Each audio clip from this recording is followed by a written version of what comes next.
মেয়েদের পিছনে ঘুরে।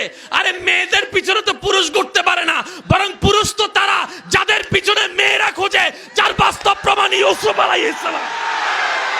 পুরুষ কেমনে মেয়েদের পিছনে ঘুরে?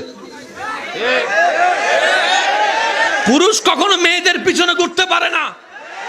আর সত্যিকার ভালো মেয়েরা কখনো ওই পুরুষ পছন্দ করে না, ওই ছেলে পছন্দ করে না যেই ছেলে আত্মসম্মান বিলীন করে ভিক্ষুকের মতো রাস্তায় দাঁড়ায় থাকে, ইফটিজিং করে, অন্যায় করে, মেয়েদের পিছনে ঘুরে।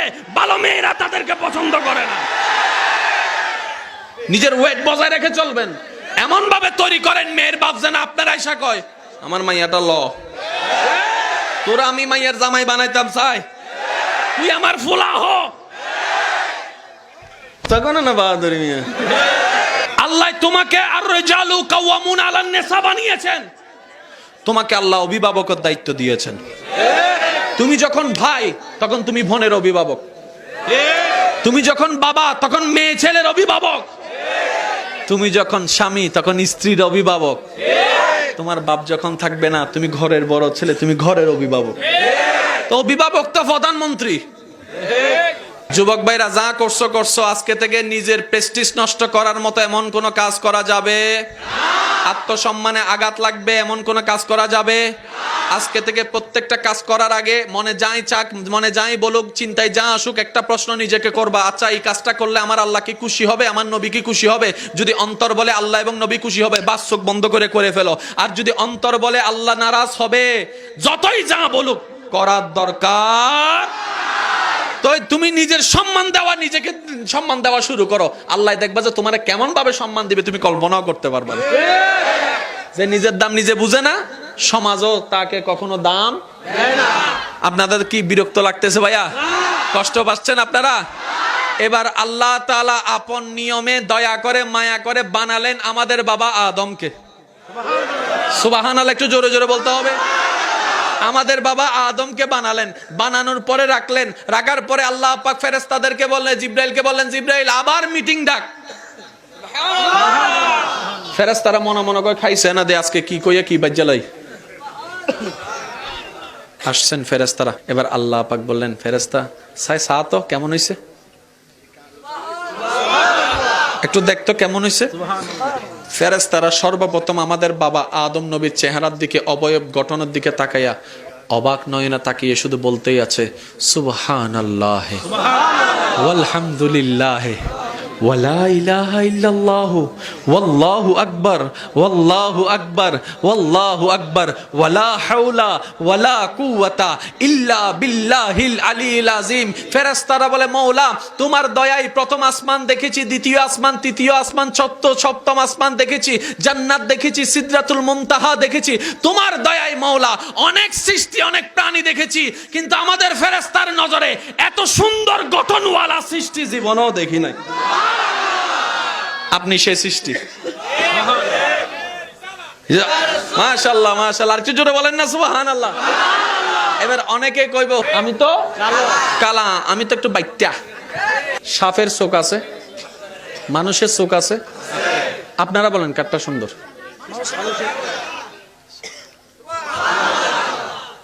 বানরের নাক আছে, মানুষের নাক আছে, কারটা সুন্দর? জোরে বলেন না রে ভাই। মানুষের চেহারা আছে, হনুমানের চেহারা আছে, কারটা সুন্দর? মানুষের পা আছে, মুরগির পা আছে, কারটা সুন্দর?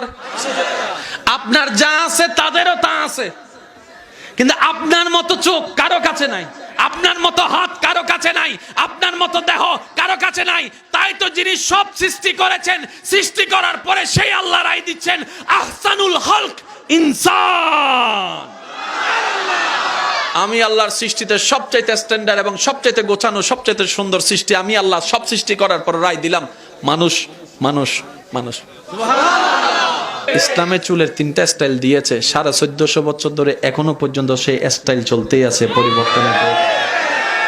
এবার বলেন যে স্টাইলের সম্মান নাই। এখানে মনে করেন একটা মোবাইল হারাই গেছে, কে লইছে কেউ জানে না। আপনার নজর কি কখনো একজন আলেমের দিকে যাবে না হুজুর লইছে? কিন্তু কেউ একজন যদি আমার মতো এদিকে কাটটা ফ্যান ট্যান ফাটা যদি থাকে এমনি এমনি করে, লাল চুল কালা চুল এই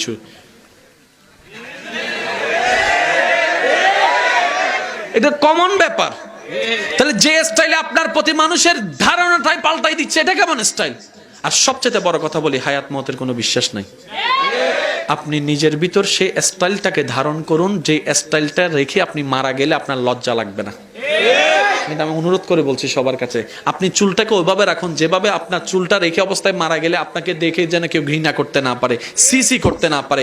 ওইভাবে আপনি আইডেন্টিটি রাখুন, এমন আইডেন্টিটি রাখুন আপনার সেই দেহটা, মৃত দেহটা দেখার পরে যেন বুঝনেওয়ালা বুঝে এটা অন্য কেউ নয়, মুসলমান ধর্মের অনুসারী, আল্লাহর বান্দা, নবী রাহমাতুল লিল আলামিনের উম্মত। এটা না আপনার বড় পরিচয়। কথা বলেন ঠিক কিনা? আরো জোরে বলেন ঠিক কিনা? ওই ফেরেশতা দেখে অবাক হয়ে গেল, সুবহানাল্লাহ বলে প্রশংসা করলো। আদম নবী, সেখান থেকে আমাদের শুরু। সুবহানাল্লাহ, আর কিছু জোরে বলা যাবে? এবার আল্লাহ আমাদেরকে দুনিয়াতে পাঠালেন, যা কিছু দরকার সব দিচ্ছেন।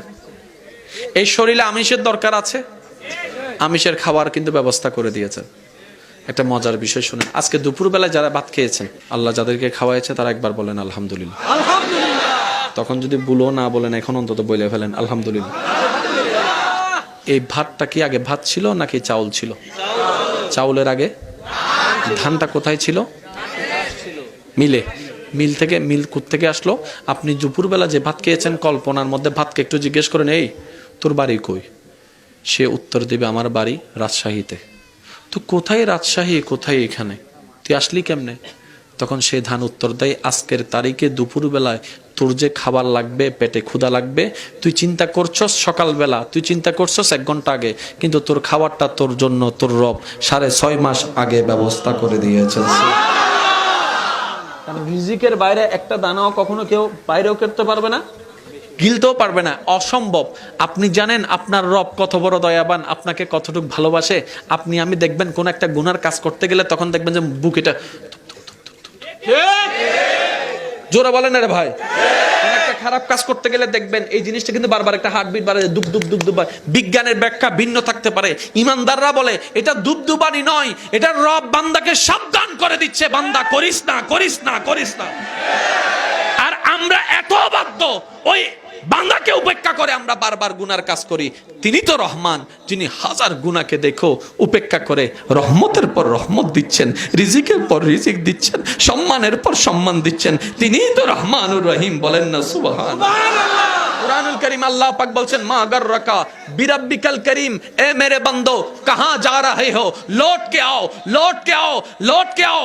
খাওয়াই আমি, যাচ্ছ কোন দিকে? থাকো আমার জমিনে, যাচ্ছ কোন দিকে? আমি মায়া করি, আমি মোহাব্বত করি। মা গর্রাকা বিরাব্বিকাল করিম, কোন জিনিসটা বারবার আমার থেকে তোমাকে ফিরাই দিচ্ছে বান্দারে? কিন্তু মনে রাখবা, আজ তুমি না আসো, 1 বছর পরে না আসো, কিন্তু আজরাইল তোমার কাছে আসবে, আজরাইল তোমার কাছে আসবে। কুল্লু নাফসিন যায়িকাতুল মাউতের ছায়া তলে তোমাকে একদিন আমার কাছে আসতে হবে। বাড়িঘর ছেলে কবর তোমাকে আসতে হবে, কবরে তোমাকে থাকতে হবে। ইজা যুলজিলাতিল আরদু জিলজালাহা ওয়া আখরাজাতিল আরদু আসকালাহা ওয়া ক্বালাল ইনসানু মা লাহা। বান্দারে একদিন সব ফানা হয়ে যাবে, হাসর হয়ে যাবে, ইসরাফিল ফু দিবে, হাসরের ময়দানে আমার সামনে আসতে হবে, আমার সামনে দাঁড়াতে হবে। বান্দারে আমি চাই না তুমি বাধ্য হয়ে আসো, আমি তোমাকে ক্ষমা করতে প্রস্তুত। তুমি 1000 গুনাহ করেও যদি মন থেকে একবার তওবা করো, আমি সব গুনাহ মাফ করে দিতে রাজি। সুবহানাল্লাহ।